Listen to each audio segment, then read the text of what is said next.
उत्तर प्रदेश के एक छोटे से गांव बेलापुर में हरियाली से भरे खेत, कच्ची गलियां और पुराने पीपल के पेड़ थे। दिन में ये गांव जितना शांत और सुंदर लगता था, रात में उतना ही रहस्यमय हो जाता था। गांव के लोग कहते थे कि रात के बाद खेतों में अकेले मत जाना, खासकर उस पुराने नाले के पास जहां एक सूखा बरगद खड़ा था। लेकिन हर कोई इन बातों पर विश्वास नहीं करता था। गांव में रमेश नाम का एक मेहनती किसान रहता था। उसकी उम्र लगभग 40 साल थी। उसके परिवार में थे उसकी पत्नी सुनीता, उसका बेटा गौरव जो 14 साल का था और छोटी बेटी पायल। रमेश बहुत मेहनती आदमी था। दिन रात खेतों में काम करता था ताकि परिवार की जिंदगी बेहतर हो सके। एक साल बारिश बहुत कम हुई थी, फसल सूखने लगी थी, इसलिए रमेश को अक्सर रात में भी खेतों में पानी लगाने जाना पड़ता था। एक शाम जब रमेश चाय की दुकान पर बैठा था, गांव के बुजुर्ग भोलाराम ने कहा, रमेश, आज रात खेत में मत जाना।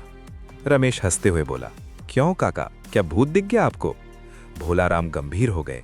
मजाक मत कर, उस नाले वाले खेत में कुछ ठीक नहीं है। पास बैठा सुरेश बोला, पिछले हफ्ते मैंने भी कुछ देखा था, दूर खेतों में कोई काला साया घूम रहा था। रमेश फिर हंस पड़ा, अरे वो साया नहीं, कोई आदमी होगा। लेकिन भोलाराम ने धीरे से कहा, अगर आदमी होता तो उसके पैर जमीन को छूते। चाय की दुकान पर अचानक सन्नाटा छा गया। उस रात लगभग 11 बजे रमेश पानी लगाने खेतों की तरफ निकल पड़ा। चारों तरफ गहरा अंधेरा था। आसमान में बादल थे, चांद भी ठीक से नहीं दिख रहा था। दूर दूर तक बस झींगुरों की आवाज आ रही थी। रमेश ने मोटर चालू की और नाली में पानी बहने लगा। कुछ देर बाद उसे लगा जैसे खेत के उस पार कोई खड़ा है। उसने टॉर्च जलाकर देखा, कुछ नहीं था। वो खुद ही मुस्कुराया, खाका बिना बेकार में डराते हैं। लेकिन तभी छप छप छप, जैसे कोई पानी में चल रहा हो। रमेश ने फिर टॉर्च घुमाई। इस बार उसे दूर एक काली आकृति दिखी। वो बिल्कुल स्थिर खड़ी थी। रमेश चिल्लाया, कौन है वहां? कोई जवाब नहीं आया। वो आकृति धीरे धीरे पीछे हटने लगी और फिर अंधेरे में गायब हो गई। रमेश का दिल तेज धड़कने लगा, लेकिन उसने खुद को समझाया, कोई आदमी होगा। वो फिर मोटर के पास बैठ गया। कुछ देर बाद अचानक मोटर बंद हो गई। ये क्या? रमेश उठा और मोटर देखने गया। मोटर बिल्कुल ठीक थी, लेकिन तभी उसने महसूस किया उसके पीछे कोई खड़ा है। उसने धीरे धीरे पीछे मुड़कर देखा, कोई नहीं था। लेकिन हवा अचानक ठंडी हो गई थी। अगले दिन रमेश ने ये बात किसी को नहीं बताई, लेकिन उसी रात फिर पानी लगाना जरूरी था। इस बार उसका बेटा गौरव बोला, पिताजी, मैं भी चलूं क्या? रमेश हंस पड़ा, नहीं बेटा, तुम सो जाओ। लेकिन गौरव ने कहा, कल आपने ठीक से सोया भी नहीं, मैं साथ रहूंगा तो मदद हो जाएगी। रमेश ने थोड़ी देर सोचा, फिर मान गया। रात के लगभग 12 बजे दोनों खेत में पहुंचे। मोटर चल रही थी। गौरव चारों तरफ टॉर्च से देख रहा था।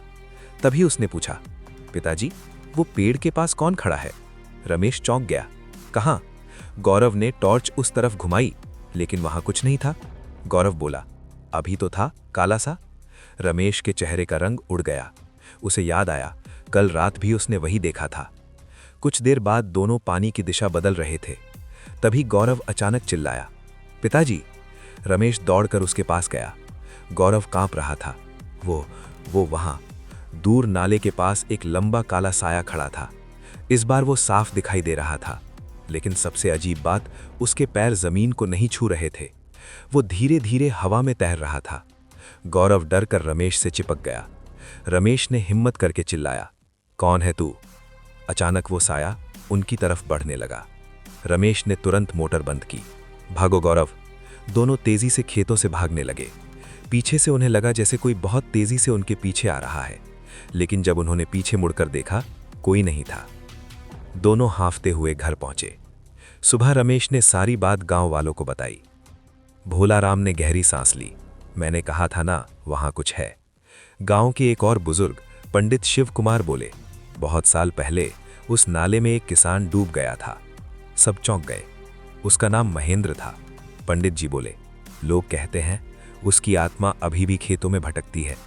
रमेश ने तय किया कि वो डर कर खेत छोड़ नहीं सकता। उस रात वो अकेले ही गया, लेकिन इस बार उसने हनुमान चालीसा भी साथ रखी। रात के लगभग 1 बजे अचानक हवा चलने लगी, फसलें हिलने लगी और फिर वही काला साया सामने आ गया। लेकिन इस बार वो पहले से ज्यादा पास था। रमेश ने हिम्मत करके पूछा, तू कौन है? कुछ सेकंड तक सन्नाटा रहा, फिर एक धीमी आवाज आई, मेरा पानी वापस कर दो। रमेश का शरीर सुन्न हो गया। साया धीरे धीरे उसकी तरफ बढ़ रहा था। अगले दिन गांव के बुजुर्गों ने पुरानी कहानी बताई। सालों पहले महेंद्र नाम का किसान इसी खेत में रहता था। उसकी जमीन छीन ली गई थी और एक रात वो नाले में गिरकर मर गया। तब से लोग कहते थे कि उसकी आत्मा पानी और खेतों की रखवाली करती है। रमेश ने तय किया कि वो उस आत्मा को शांति दिलाएगा। गांव वालों के साथ मिलकर उन्होंने वहां हवन और पूजा करवाई। रात को जब रमेश आखिरी बार खेत में गया, वही साया फिर दिखाई दिया, लेकिन इस बार वो शांत था। कुछ सेकंड बाद वो धीरे धीरे धुंध में बदल गया और हमेशा के लिए गायब हो गया। उस दिन के बाद गांव में किसी ने खेतों में वो साया नहीं देखा। लेकिन आज भी बेलापुर के लोग कहते हैं, अगर आप आधी रात को उस नाले के पास जाएं, तो कभी कभी हवा में एक आवाज सुनाई देती है, पानी बहने दो। और दूर खेतों में एक काला साया धीरे धीरे चलता दिखाई देता है।